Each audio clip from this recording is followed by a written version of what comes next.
Video आपके दांतों को मोती जैसा सफ़ेद बना देगी और आपके दांतों को स्ट्रॉन्ग बना देगी। अगर आपके दांतों में से खून निकलता है तो ये खून की प्रॉब्लम को भी दूर कर देगी। और आपके दांतों में से किसी भी तरह की स्मेल आती है, मुँह में से स्मेल आती है या दांतों में कीड़ा लगने की प्रॉब्लम है तो ये उससे भी आपके दांतों को महफूज रखेगी। इस वीडियो को कंप्लीट लास्ट तक जरूर देखें। अगर आप चैनल पर नए हैं तो कम से कम सब्सक्राइब जरूर कर लें इसके लिए, क्योंकि वीडियो जो होती है काफ़ी ज़्यादा मेहनत के साथ बनाई जा रही है आपके लिए। अगर आप सब्सक्राइब कर लेते हैं तो काफ़ी ज़्यादा मोटिवेशन का काम करता है। आपका एक सब्सक्राइब आपके लिए कोई पे नहीं करना, आपको सिर्फ सब्सक्राइब का बटन दबाना, ठीक है। आप बात करते हैं हम आपके दांतों की तरफ। देखिए दांत जो होते हैं क्या होता है, हमारे नॉर्मल जो दांत होते हैं ये बचपन में 2 बार आते हैं। एक बार दूध के दांत आते हैं, उसके बाद परमानेंट टीथ आते हैं, यानी इसके बाद अगर दांत किसी के टूट जाते हैं तो दोबारा नहीं आएंगे। इसलिए ये दांत बहुत ज़्यादा कीमती है, क्योंकि एक बार आपने इसकी वजह से लॉस्ट हो गया आपका कोई दांत तो ये दोबारा नहीं आएगा। कुछ लोगों के जो दांत होते हैं उसमें कीड़ा लग जाता है, या कुछ लोगों के दांत होते हैं बहुत ज़्यादा पीले होते हैं, किसी के मुंह से बदबू आती है, अलग अलग तरह की प्रॉब्लम होती है।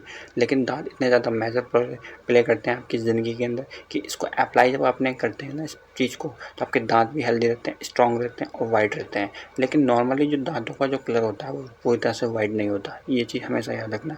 पूरी तरह से वाइट नहीं होता, हल्का सा लाइट येलो कलर का दांत जरूर होते हैं, यानी कि आप पूरे के जो प्रॉपर आपका जो दांतों का हेल्दी दांतों का जो कलर होता है वो यही होता है। इसलिए अपने दांतों को चमकाएं, बहुत ज़्यादा चमकाएं। लेकिन बहुत ज़्यादा आप चमकाने के लिए आप कुछ ऐसा चीज़ इस्तेमाल ना करें जिससे आपके मसूड़े छिल जाते हैं। आपने देखा कोई चीज़ आपने लगाई तो मसूड़ों को अफेक्ट कर देती है, मसूड़े छिल जाते हैं। जब आप खाना खाते हैं तो आपको मिर्ची लगती है, अलग अलग तरह का आपको टेस्ट फील नहीं आता, कुछ ऐसे पेस्ट होते हैं। लेकिन जो चीज़ हम आपके साथ टेस्ट करेंगे ये आपके टेस्ट रिसेप्टर यानी कि टेस्ट को भी बिना कुछ छेड़े और आपके दांतों में से खून निकलता तो इसको भी ख़त्म कर देगा। आइए हम बात करते हैं सबसे पहले, ये रही दांतों की थोड़ी सी नॉलेज जो आपके दिमाग में शायद होगी, और नहीं हो तो ज़रूर इस पर आप ध्यान से सुने ताकि ये नॉलेज आपके लिए काम आएगी। आइए हम बात करते हैं क्या होता है दांत। दांतों में नॉर्मल तरह के खून आता है। दांतों में ब्रश आपको किस टाइम करना है, नॉर्मली आप दांतों को जो ब्रश है कम से कम आप दिन में 2 बार कर सकते हैं। जैसे सुबह उठने के बाद, तो सुबह उठने के बाद जब भी आप एकदम आपको डायरेक्ट दांत नहीं मारने, यानी कि दांत आपको ब्रश एकदम नहीं करना है। पहला स्टेप में आप कम से कम सुबह उठने के बाद आप पानी पिए। पानी आप कम से कम 1 गिलास आप पानी पी लेते हैं। उसके बाद क्या होता है, पानी जब आप सुबह में आप पानी पिए तो थोड़ा सा रुक रुक कर पिए, यानी कि थोड़ा सा अपने मुंह में रुके, क्योंकि जो सलाइवा पूरी रात में बनता है ये काफ़ी ज़्यादा एंजाइम्स होते हैं जो डाइजेशन सिस्टम को हमारे इंप्रूव कर देते हैं। इसलिए आपको सुबह उठने के बाद पानी पीना, लेकिन डायरेक्ट नहीं पीना, बल्कि स्लो स्लो पीकर पीना। इससे हमारी बॉडी के जो एंजाइम्स है पूरी तरह से बॉडी में चले जाए। ये सलाइवा बहुत ज़्यादा डाइजेशन को हेल्प करता है। उसके बाद अपने दांतों का आप ब्रश कर सकते हैं। ब्रश करने के लिए आप कोलगेट का इस्तेमाल करते हैं, फिर भी आपके दांतों में से बदबू आ रही है, कीड़े लग रहा है, फिर भी आपको डेंटिस्ट की जरूरत पड़ रही है। लेकिन अगर आप वाइट चाहते हैं अपने दांतों को सफ़ेद करना तो आपको क्या लेना है, बेकिंग सोडा लेना है। बेकिंग सोडा आपको थोड़ा सा लेना, बहुत थोड़ा, ज़्यादा नहीं लेना आपको। कुछ लोग कहते हैं बेकिंग सोडा थोड़ा हार्ड होता है, बट सन 2017 की रिसर्च में पाया गया कि बेकिंग सोडा हार्ड नहीं होता। मसूड़ों को आपको छीलता नहीं है, बल्कि मसूड़ों को के लिए सेफ़ है। यानी कि कुछ लोग कहते हैं कि बेकिंग सोडा ख़राब होता है, तो बेकिंग सोडा नहीं है। सन 2017 की रिसर्च है जिसमें यह है कि आपके दांतों के लिए जो मसूड़े होते हैं इसके लिए सेफ़ है। आपको लेना है कम से कम आधा चम्मच बेकिंग सोडा लेना। बेकिंग सोडा जो होता है नॉर्मली घर में आपके मिल जाएगा, किचन में आपको मिल जाएगा। उसके अंदर आपको कम से कम 3 से 4 बूंदें यानी ड्रॉप्स में आपको क्या लेना है, नींबू की जूस लेना है, यानी कम से कम आपको 4 ड्रॉप्स उसके अंदर ऐड कर लें। देन उसको ऐड करने के बाद अपने दांतों पर अच्छी तरह से करें। कुछ लोग होते हैं दांत तो नहीं मांजते हैं, किसी लोग रेगुलर नहीं मांजते, कुछ लोग होते हैं बीक के अंदर कुछ छुट्टियाँ कर देते हैं, ऐसे होते हैं, मिस हो जाते हैं में आप दांत नहीं मांजते, सुबह भी शाम भी नहीं मांजते, तो उसमें पीली तरह की जो लेयर आती है ये मजबूत आती है। कुछ लोग होते हैं छाली गुटखा तंबाकू खाते हैं, तो ये उनकी जो होते हैं उनकी भी सफाई कर देती है। जब आपको नींबू में आपने बेकिंग सोडा लिया तो ये आपके जब दांतों में इसको अच्छी तरह से अप्लाई करेंगे, तो अप्लाई करने के बाद आप देखेंगे आपके दांतों में से जो पीला कलर की जो चीज़ है, परत सी जो लेयर आ जाती है, इसको ये पूरी तरह से क्लीन करने चलेगा और आपके दांत एकदम चमकने लगेंगे। इसका रिजल्ट आप एकदम नहीं मिलेगा, अपने 2 से 3 बार आप देखेंगे।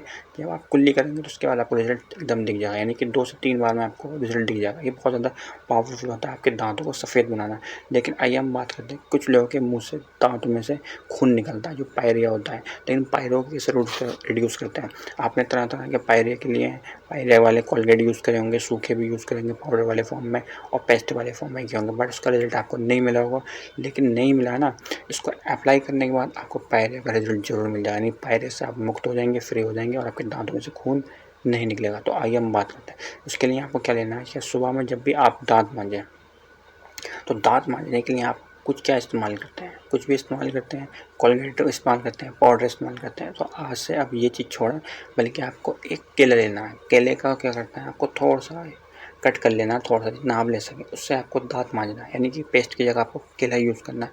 केले के अंदर ऐसी प्रॉपर्टीज़ सारी मौजूद होती हैं जो आपके दाँतों को स्ट्रॉन्ग करता है। इसके अंदर कैल्शियम भी होता है और मैग्नीशियम ज़्यादा होता है, यानी इसके अंदर फास्फोरस भी होता है जो आपके दांतों को, हड्डियों को मजबूत बनाता है। तो ये दिक्कत वाली बात नहीं है, आपके दांतों के लिए सेफ़ है पूरी तरह से केला। केले को आपको पेस्ट के फॉर्म में कन्वर्ट कर लेना है, यानी कि हल्के से आपको पीस लेना है, हल्के से आप पेस्ट की फॉर्म में कन्वर्ट कर लें, मैश बना लें, उसके अपने ब्रश पर रखें, उससे आप दाँत मांजें। आपके दाँतों में पायरिया होगा 1 हफ्ता 10 दिन 15 दिन के अंदर पूरी तरह से पायरिया रिड्यूस होकर ख़त्म हो जाएगा आपके दाँतों में से, यानी कि दाँतों में से पायरिया बिल्कुल नहीं होगा और आपके दाँतों में से खून नहीं निकलेगा। आइए हम बात करते हैं तीसरी, कि आपके मुँह से जो बदबू आती है उसका क्या करना है। अगर आपके मुँह से बदबू आती है तो आपको कुछ नहीं करना है, सिर्फ़ क्या करना है कि आपको कम से कम सलाद लेनी है। सलाद में ककम्बर होता है, वो आपको लेके मुँह में चबा लेना, अच्छी तरह से चबा लें, उसको पूरी तरह से अपने मुँह में चबा लें और उसको निगले नहीं, बल्कि आप अपने मुँह में रखें। 1 खीरे का पीस लें, 2 खीरे का लें, 3 खीरे का लें, उसके बाद उसको थूक दें और उसके बाद आप कुल्ली कर लें। तो ऐसे पूरी तरह से आपकी जो माउथ वॉशिंग है ये बन जाएगा, यानी आप पूरी तरह से अपने मुँह की जो बदबू है वो ख़त्म हो जाएगी। इसको 2 से 3 बार अप्लाई करें, 2 से 3 आप स्लाइस ले लें, उसके आप करने के बाद आपके मुँह से बदबू पूरी तरह से ख़त्म हो जाएगी। फिर भी किसी टॉपिक पर डिमांड है तो कमेंट बॉक्स आपके लिए। Thank you.